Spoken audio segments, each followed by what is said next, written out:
আল্লাহ বলছেন, ও বান্দা, তোদেরকে যন্ত্রণা দিয়ে আমি আল্লাহর কোনো লাভ নাই। তোদেরকে কষ্ট দিলে যে আমি খুশি হই, বিষয়টা তো তা না। কারণ আমি আল্লাহ তোদেরকে মায়া করে বানাইছি। তোদের মা তোদেরকে যতটুকু ভালোবাসে তার চাইতে 1000 গুণ আমি আল্লাহ তোদেরকে ভালোবাসি। তোর মা যদি তোর পায়ের মধ্যে কাঁটা ফুটলে ব্যথা পায়, আমি আল্লাহ তো তার চাইতে আরো বেশি মায়া করি তোকে। তো তোকে কষ্ট দিয়ে আমি আল্লাহর লাভ কি? ও বান্দা, তুই কি বুঝোস না আমি তোর ভালো চাই? তুই কি বুঝোস না আমি তোর কল্যাণ চাই?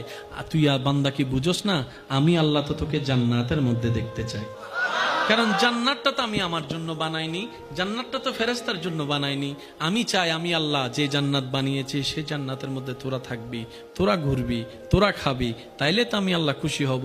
মা ইয়াফআলুল্লাহু বিআযাবিকুম ইন শাকারতুম ওয়া আমানতুম। ও বান্দা, তোদেরকে আযাব দিয়ে আমি আল্লাহ লাভ কি?